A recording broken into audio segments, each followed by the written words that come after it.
بإقليم الحسيمة أصيبت عناصر من القوات العمومية بجروح متفاوتة الخطورة في أعمال شغب اندلعت بمدينة إمزور، وقد تم إيقاف 10 أشخاص إثر تدخل القوات العمومية لتفريق مسيرة احتجاجية انطلقت من وسط مدينة إمزور نحو مدينة بني بوعياش. ريبورتاج فؤاد عزوزي وعلى الدين الحميني.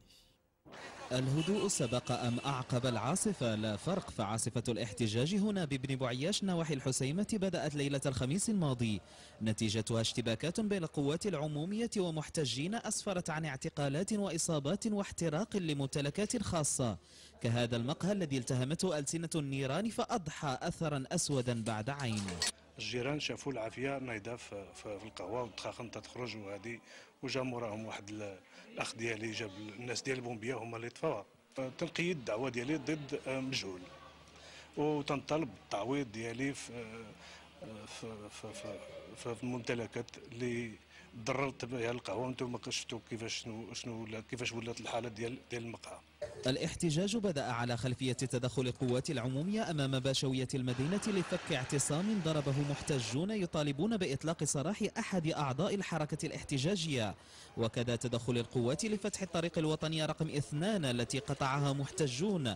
هي أزمة تقول ساكنة إنها ليست وليدة اليوم، والاحتجاجات انطلقت منذ مدة رفعت خلالها مطالب اجتماعية. زالت تعيش أوضاع جد صعبة نظرا للاحتجاجات المتواصلة هذه مدة أزيد من سنة، والاحتجاجات كاينة في الشارع في مدينة بني بوعياش عندها مطالب اجتماعية، لكن لا حياة لمن تنادي. غياب الحوار هو اللي أدى إلى تعزم الوضع إلى هذه الدرجة. المطالب ديال السكان غتكون مطالب مشروعة، لا أعتقد أنها خرجت على السياق ديالها فيما يخص المستوى الاقتصادي والمستوى الاجتماعي. الماء، الضوء، التشغيل، البنى التحتية، تزفيت الطرقان.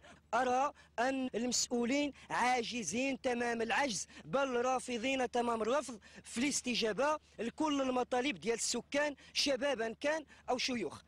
فتح قنوات الحوار مطلب أساس لحل مشاكل البنية التحتية الضعيفة ببني بوعياش. المدينة تفتقد إلى عدد من المرافق الحيوية والخدمات الاجتماعية والصحية، ناهيك عن مطلب إعادة هيكلة السوق العشوائي الذي يؤرق بال التجار.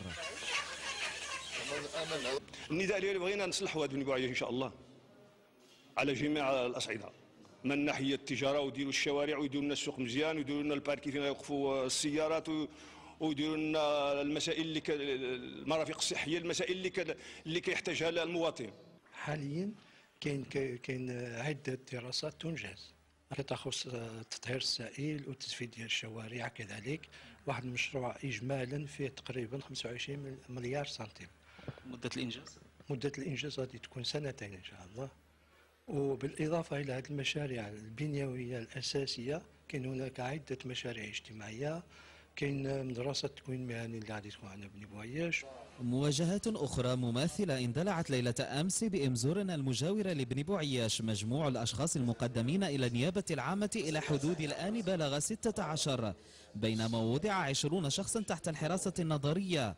والأهم توحيد جهود الجميع لوضع خارطة طريق تلمس فيها الساكنة إشارات ثقة في تحقيق المطالب.